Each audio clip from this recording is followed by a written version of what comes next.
বাংলা একটা কথা আছে, ঠেলার নাম বাবাজি। হ্যাঁ, বাঙালি জাতি এমনি এমনি ধরেন সোজা হয়ে হাঁটে না, বা ঠেলা ঠোলা দিবেন একদম লাইনে চলে আসবে। আজকে সকালে একটা নিউজ দিয়েছিলাম, পদত্যাগ করার আগে উপদেষ্টা নাহিদ কি কোনো প্ল্যান করে আসছিল? প্রশ্ন উঠছিল কেন আমরা এরকম চিন্তা করলাম, কারণ তিনি সরকারে ছিলেন দীর্ঘ 7 মাস। ঠিক 2 দিন আগে পদত্যাগ, 2 দিন পর একটা দলের প্রধান, আগামী দিনের প্রধানমন্ত্রী। সো সরকারের অনেক কিছু তিনি জানেন, এটা আমরা বিশ্বাস করি। তিনি যখন গণমাধ্যমকে বলেন যে ডিসেম্বরে নির্বাচন সম্ভব না, কেন? আইন শৃঙ্খলা পরিস্থিতি মানে ব্যালেন্স নাই, সরকার কন্ট্রোল করতে পারতেছে না, তখন বিএনপির একজন নেতা তার এই প্রশ্ন তুলছিল যে ডিসেম্বরের মধ্যে নির্বাচন সম্ভব নয়, কেন? আইন শৃঙ্খলা পরিস্থিতি ব্যালেন্স না। আইন শৃঙ্খলা পরিস্থিতি কি সরকার উন্নতি করতে চাচ্ছে না যে এগুলা তালবাহানা কইরা কইরা ধরেন নির্বাচনটাকে একটু পেছানো যায়? আর ছাত্র উপদেষ্টারা যারা আছে তারা তো দিনরাত বলতেছেই। তো এই ইস্যু নিয়ে যখন রয়টার্স এর সাথে তিনি যে একটা সাক্ষাৎকারে যে বক্তব্যটা ছিল, এই বক্তব্যটা তিনি এখন পরিবর্তন করছেন। অরিজিনালি রয়টার্স তিনি কি বলছেন এটা রয়টার্স ওলারা জানে, আর তিনি জানেন, আমরা তো অডিও ফুটেজ শুনি নাই।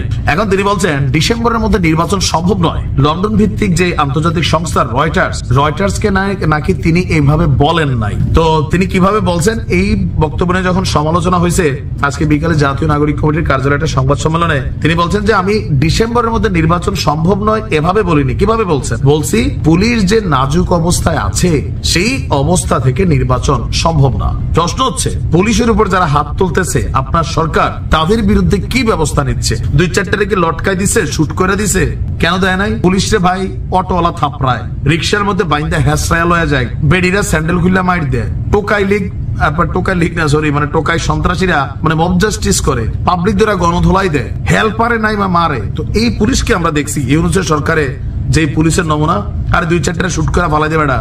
এমনি আইন শৃঙ্খলা রাখছে, রাজনৈতিক ভাবে ব্যবহৃত হয়েছে আওয়ামী লীগের আমলে, ঠিক আছে, কিন্তু এর বাহিরে পুলিশের একটা রূপ ছিল, ওইটা এই সরকার পুলিশের নখ খুলে রাখছে। টেকনিক্যালি এটা বাস্তব। কিছু হইলে কয়েছে প্রশাসনের ভিতরে পুলিশ লিগ। আরেকজন আমাদের আসিফ স্যার, মানে এই লোকটার এত বছর ধরে যে শ্রদ্ধার জায়গাটা ছিল, এখন মনে হচ্ছে ওনারও শরীরে চর্বি জমছে, উনিও মাশাআল্লাহ ক্ষমতার স্বাদ পাইয়া চাপাবাজি, ওই যে তেলবাজি, তিনিও আজকাল শুরু করছেন।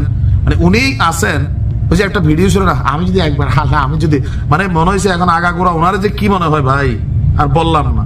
আপনারা সরকারে যাওয়ার পরে দেশের আইন শৃঙ্খলা পরিস্থিতির 12টা বাজছে, কারণ পুলিশের উপর একটা চাপা দিয়ে তুলে রাখছেন।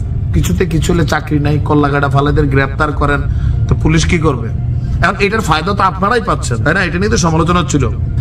তো তার বক্তব্য যে নির্বাচন করার আগে আমাদের অবশ্যই পুলিশিং ব্যবস্থা এবং আইন শৃঙ্খলা পরিস্থিতির উন্নতি করতে হবে। তো করবে কে? তুমি 7 মাস বসে ঘোড়ার ডিম পারছো, রাষ্ট্রের বেতন খাও নাই, জনগণের টাকা, আমার টাকা তো তুমি খাইছো, কেন করো নাই? তুমি কে উপদেষ্টা হওয়ার মতো যোগ্যতা ছিল না, তুমি বসছো বাবা, তো তুমি কেন করো নাই? এই যে একটারে বসাই রাখছো, কথাগুলো মুখের থেকে সেপ পরে বাড়িয়া কাম গোয়ালায় আমাদের স্বরাষ্ট্র উপদেষ্টা, গন্ডারের চামড়া ওনার আছে, কোনো পরিবর্তন নাই। তো কেমনে হবে? এইসব জিনিস বন্ধ করে আসলে এখন নাহিদ যেটা বুঝাতে চাইছে যে সরকারের পাশাপাশি রাজনৈতিক দল, সামাজিক শক্তিগুলোকে এগিয়ে আসতে হবে। জনতা আগায় আসছে ভাই, লাঠি লোটালে রাত্রে ঘুরে, তোমরা পরিস্থিতির উন্নতি করো। মানে এখন এটা নিয়ে ধাক্কা খাইয়া, তো এটা নিয়ে যখন সমালোচনার মুখে পড়ে গেছে, এখন এসে বলতেছে যে ভাই আমি এইভাবে বলি নাই, আমি বিষয়টা অন্য ভাই বলছি, রয়টার্স ভুল বুঝছে ওর কথা।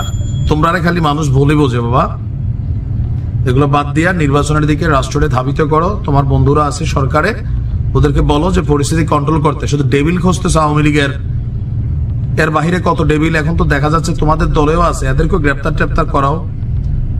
আওয়ামী লীগ মার্কা স্টাইলে কোনো কিছু হইলে কারণ দর্শাও, ওই দল থেকে হালকা বহিষ্কার, এগুলা না, একটা ট্রেন্ড আসতে হবে। দলের কেউ অন্যায় করছে, অপরাধ করছে, তারে ভাই নিজের দল মামলা দিয়া তার জেলে ঢুকাইতে হবে, এবং তার জন্য জামিন না হয় সেই ব্যবস্থা করতে হবে। তাইলে দলের মধ্যে যারা আছে এরা লুটপাট, ছিনতাই, চাঁদাবাজি যাই করুক, এদের মধ্যে কাজ করবে যে না, দল ছাড় দেয় না, একটা চিঠি পাঠাই দেয়, সাময়িক বহিষ্কার, যে একটা পদ, এটা থাকলেই কি না থাকলে কি, হাতের দরকার চাঁদাবাজি করে, এতে এগুলো করে। আমরা চাই আইন শৃঙ্খলা পরিস্থিতির উন্নয়ন করা, আগামী ডিসেম্বরের মধ্যে নির্বাচন। কারণ এই ডক্টর ইউনূস সরকারের সংস্কারের সিরিয়া মূলা, এগুলা ভাই পাবলিক বুঝ জ্বালছে, এগুলার খাবে না।